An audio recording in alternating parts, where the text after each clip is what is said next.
Assalamualaikum warahmatullahi wabarakatuh. Halo Sobat Sehat, kembali lagi dengan saya Feria di acara Bincang-Bincang Info Terkini. Nah, kali ini saya ditemani oleh dua orang ahli gizi nih. Ada Mbak Melina Haryono dan ada Mbak Asyifa Mutia. Halo. Hai. Apa kabar nih kalian? Alhamdulillah Baik ya. baik. Mbak Feria gimana? Alhamdulillah baik dong. Nah, lama banget ya kita nggak ketemu. Iya nih. Tapi kalau sama Melina, kita sering sekelompok rumah sakit bareng nggak sih, Mel? Iya. Ya kan? Kalau sama Asifa, kayaknya kita belum pernah sekelompok bareng ya, Sif? Iya, tapi kan kita awal-awal sering tuh Iya. sekelompok. Iya, pas awal-awal masuk kuliah ya. Iya. Gara-gara absen kita namanya paling atas, Iya. jadi sering sekelompok.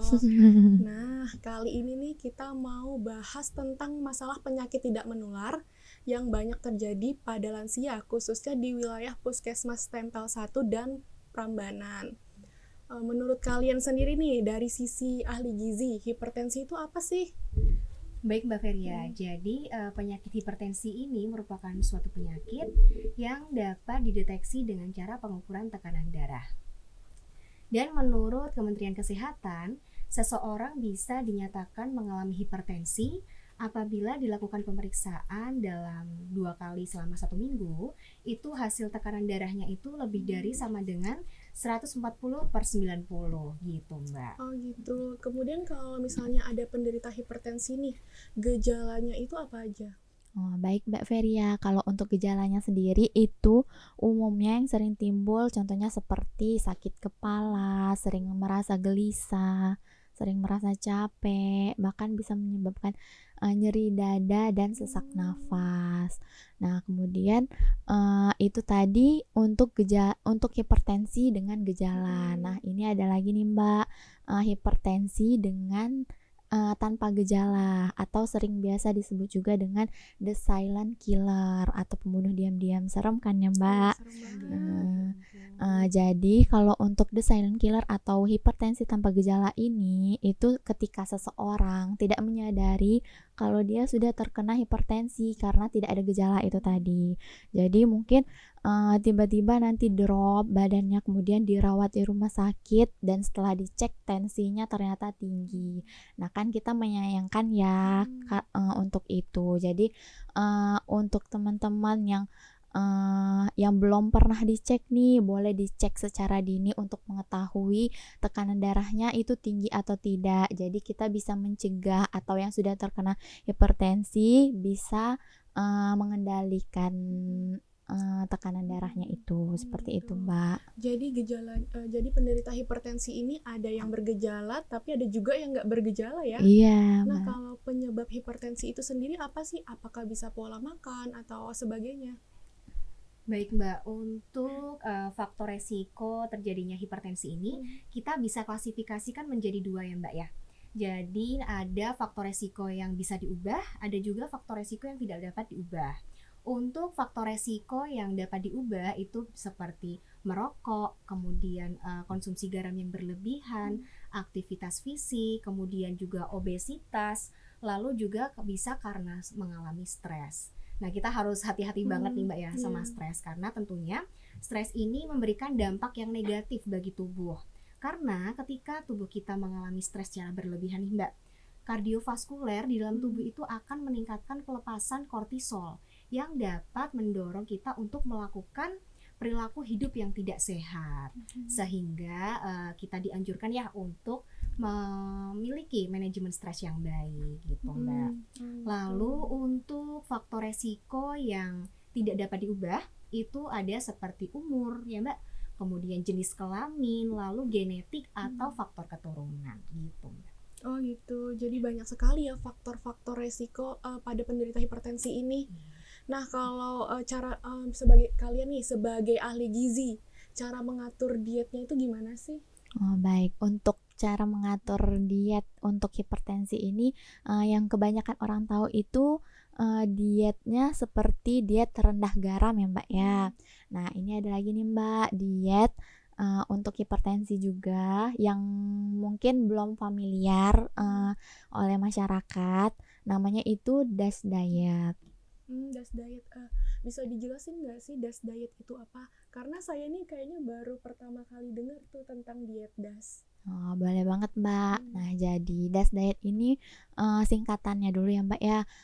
DAS diet, dietary approaches to stop hypertension. Jadi DAS diet ini itu dianjurkan untuk untuk penderita hipertensi yang tujuan dietnya itu untuk menurunkan atau mengontrol tekanan darah. Jadi dan untuk kandungan makanan yang terkandung yang dianjurkan di DAS diet ini itu juga bagus Mbak untuk menurunkan tekanan darah, seperti mengandung tinggi kalium, magnesium, kalsium, tinggi serat. Kemudian tidak lupa juga dengan pembatasan natrium atau garam dan makanan yang tinggi lemak.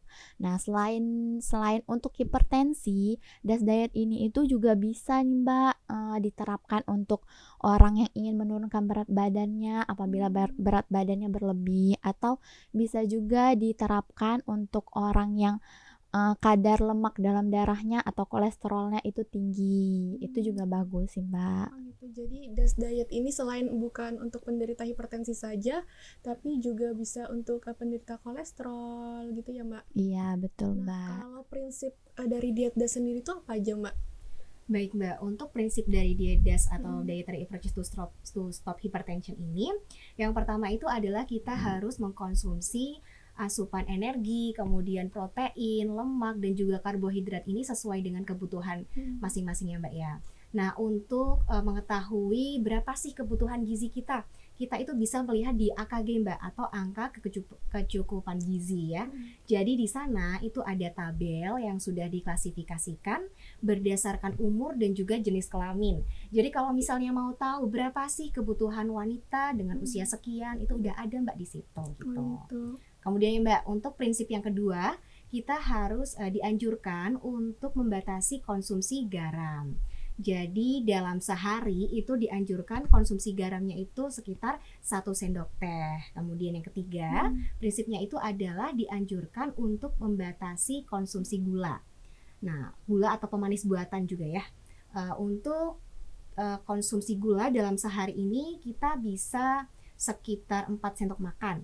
Kemudian yang ketiga, kita dianjurkan juga untuk mengkonsumsi pembatasan konsumsi lemak ya, lemak kolesterol itu atau lemak jenuh juga. Nah, untuk penggunaannya dari minyaknya itu sendiri dalam satu hari itu kita bisa sekitar 5 sendok makan. Lalu tuh Mbak, kita juga harus mengkonsumsi makanan-makanan yang tinggi kalium. Kenapa? Karena makanan-makanan yang tinggi kalium itu akan berdampak positif bagi penurunan tekanan darah. Contohnya, apa aja sih makanan-makanan yang mengandung tinggi kalium? Itu ada, kita bisa dapatkan dari sayur ya. Dari sayur itu contohnya bisa kayak bayam, kemudian tomat, kemudian timun gitu. Kalau untuk buahnya sendiri, itu kita bisa dapat dari apel, kemudian pisang, pepaya, dan mangga. Itu juga bisa gitu. Oh Mbak. gitu. Kayaknya tadi banyak banget ya pembatasan makanan untuk pasien hipertensi ini. Nah, mungkin sobat sehat yang ada di rumah bingung nih, saya harus makan apa? Apakah ada makanan yang boleh dikonsumsi atau yang nggak boleh dikonsumsi nih? Baik, kalau untuk pembatasan makanan yang harus diterapkan itu emang lumayan banyak sih Mbak, tapi bukan berarti itu tidak boleh dikonsumsi ya Mbak. Jadi untuk dikonsumsi itu perlu ada pembatasan, dibatasi jumlahnya dan frekuensinya, jangan sering-sering seperti itu. Kemudian untuk bahan makanan yang dianjurkan itu contohnya seperti kalau untuk makanan pokok contohnya nasi, kentang, ubi. Nah, kentang sama ubi ini tinggi kalium juga Mbak. Tadi kan sudah dijelaskan tinggi kalium itu bagus untuk menurunkan tekanan darah. Kemudian protein hewani contohnya seperti ikan, kemudian ayam tapi yang tanpa kulit ya Mbak ya. Kemudian daging tapi untuk bagian-bagian lemaknya itu dihindarin dulu. Kemudian untuk telur itu boleh dikonsumsi tapi maksimalnya 1 kali per hari. Nah, kemudian untuk lauk nabatinya seperti tahu, tempe, kacang-kacangan itu juga bagus dan mengandung tinggi magnesium. Nah, itu juga bagus untuk menurunkan tekanan darah. Selain itu juga sayur dan buah, tadi kan sudah dijelaskan oleh Mbak Melina ya.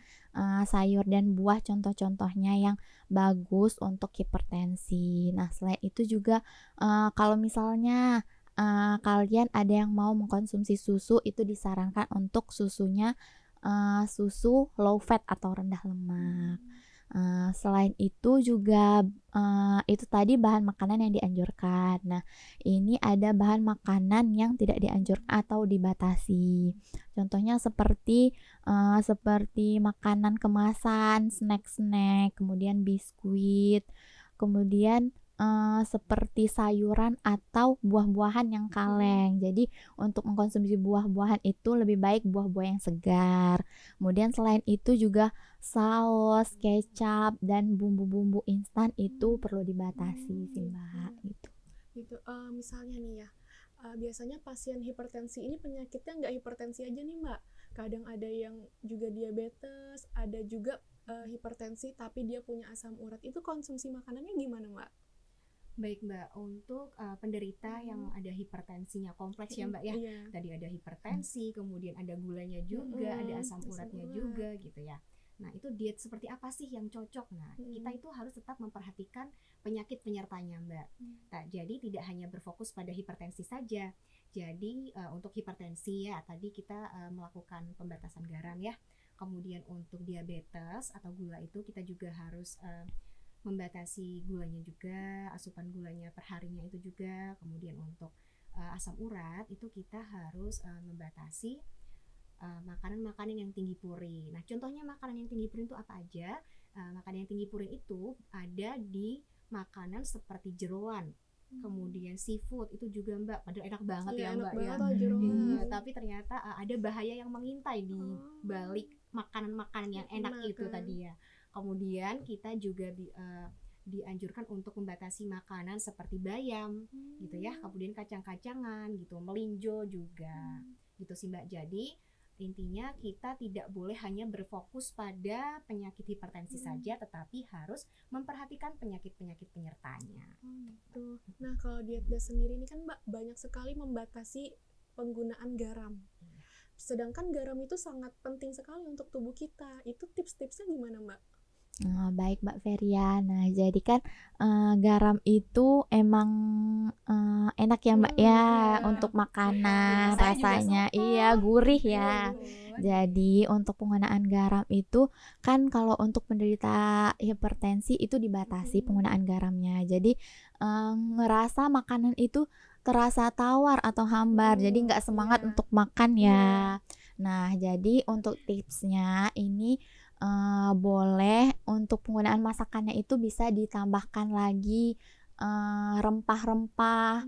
Jadi rasanya kan akan kaya, kemudian gurih juga.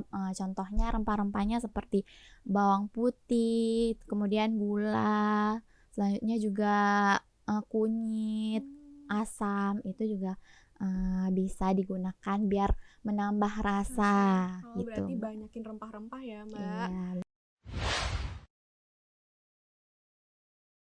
Mbak, kali ini kita masuk ke sesi mitos atau fakta nih. Jadi sebelum acara dimulai, tadi tim kita udah buka Q&A di Instagram. Dan ternyata banyak sekali pertanyaan-pertanyaan yang muncul dari sobat sehat yang ada di rumah. Wah, antusias sekali ya netizen-netizen ini. Sobat sehat kita semuanya Nah, ya. nanti kita sudah pilih nih 5 pertanyaan dari netizen yang akan dibacakan langsung oleh Miss Mita. Kita punya Miss Mita nih, Miss Mita satu fakta. Nah, kita panggilin bareng-bareng ya. Penasaran nggak sih? Penasaran ya. 1, 2, 3. Miss Mita. Hai sobat-sobat sehat. Halo Miss Mita. Ya, kembali lagi nih sama Miss Mita, mitos atau fakta.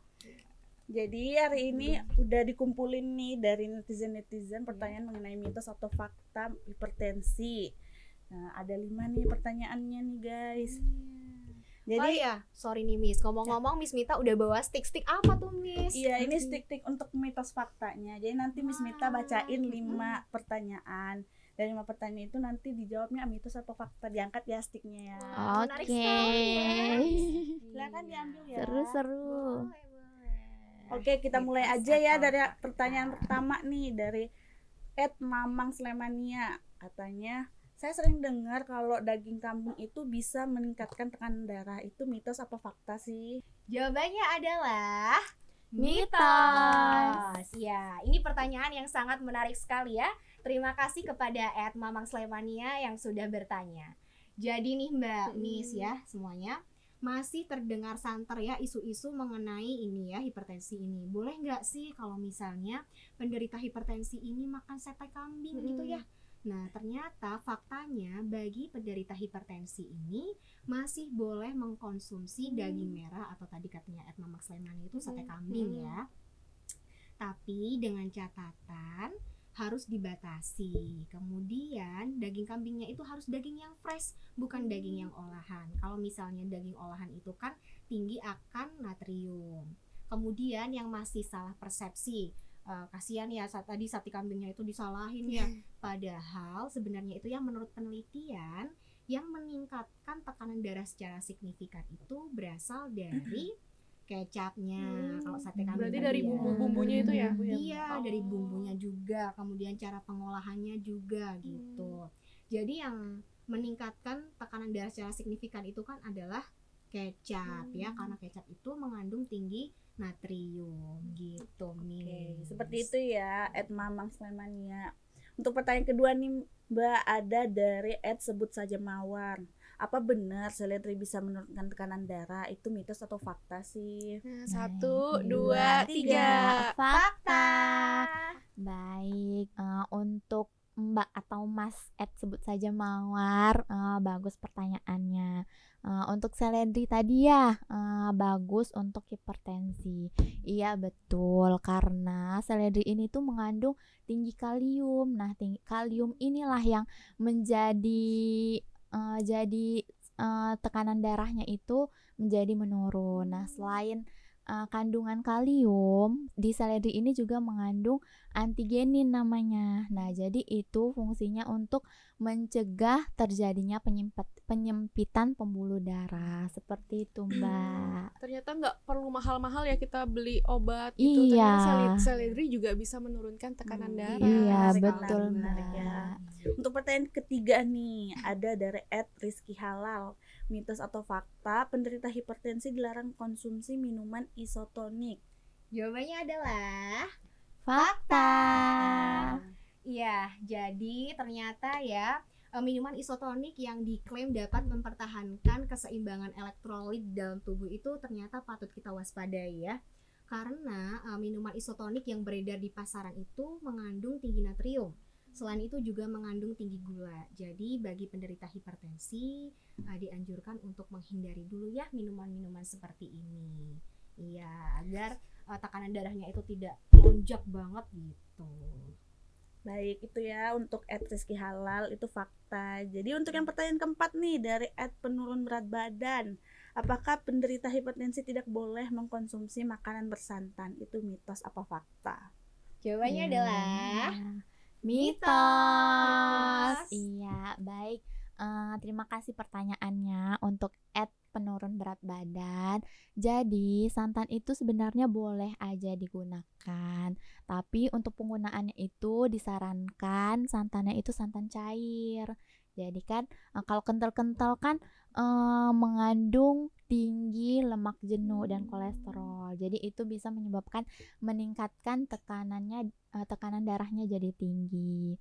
Nah, kan kita tahu nih khas makanan Indonesia ini kaya akan makanan yang bersantan ya. bener banget ya. Jadi kalau misalnya untuk masak atau mau dikonsumsi makanan yang bersantan lebih baik menggunakan santannya itu santan cair atau saya ada tips nih kalau misalnya untuk menghindari konsumsi santan. Kalau misalnya lagi nggak mau santan yang cair, bisa diganti dengan kemiri. Nah, kemiri ini tuh bisa mengubah rasa menjadi lebih gurih, kemudian kentalnya itu seperti menggunakan santan itu tadi. Wah, Seperti baik itu, baik sangat Mbak. sangat informatif, dikasih tips juga nih untuk Luar penurun biasa berat ya. badan. Luar biasa. Selanjutnya pertanyaan terakhir dari @jangan heboh. Apakah kopi dapat meningkatkan tekanan darah? Itu mitos atau fakta? Jawabannya adalah Mitos. Iya, ini mitos ya, teman-teman sobat sehat semuanya. Faktanya nih ya, kandungan kafein dalam kopi, kemudian dalam teh itu memang bisa meningkatkan tekanan darah, tapi dalam waktu yang sementara gitu ya. Jadi kalau misalnya masih mau mengkonsumsi kopi itu boleh, tapi ada catatan nih ya Miss, Mbak semuanya ya. Kalau misalnya orang tersebut memiliki tingkat kesensitifan ya, aduh belibet ya ngomongnya, kesensitifan yang cukup tinggi, itu harus dihindari terlebih dahulu karena itu bisa menjadi faktor pemicu terjadinya hipertensi. Jadi ya kalau misalnya tadi tidak memiliki tingkat kesensitifan yang tinggi, itu masih boleh mengkonsumsi kopi, tapi dengan catatan harus dibatasi juga. Kemudian jadi kalau misalnya mau dikonsumsi sesekali itu masih boleh, tapi kalau misalnya dikonsumsinya setiap hari, kemudian pola hidupnya itu juga tidak sehat, kemudian pola makannya itu juga tidak seimbang, dia itu mengkonsumsi makanan tinggi kolesterol, kemudian tinggi garam, aktivitas fisiknya itu juga kurang ya, itu bisa menjadi salah satu faktor pemicu dari terjadinya hipertensi gitu Miss. Baik, kan udah dijawab tuh semua pertanyaan-pertanyaan dari netizen yang udah kepo ini mitos atau fakta. Ternyata semuanya ada mitosnya, ada faktanya juga. Jadi karena udah selesai nih pertanyaan dari netizen dijawab dan narasumber sudah dikupas tuntas juga, maka tugas Miss Mita juga udah selesai. Iya. Jadi Miss Mita pamit undur diri ya. Ya, bye-bye, Miss. Bye-bye, Miss Mita. Salam sehat. Terima Salam kasih. sehat.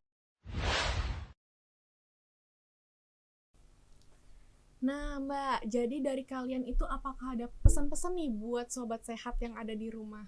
Oh, baik Mbak, saya ada pesan nih buat sobat-sobat sehat yang ada di rumah. Nah, untuk tipsnya itu ada prinsip cerdik. Nah, itu bisa untuk cara mencegah terjadinya hipertensi, atau kalau misalnya sudah terkena hipertensi itu bisa dikendalikan dengan prinsip ini. Namanya prinsip cerdik. Apa itu prinsip cerdik?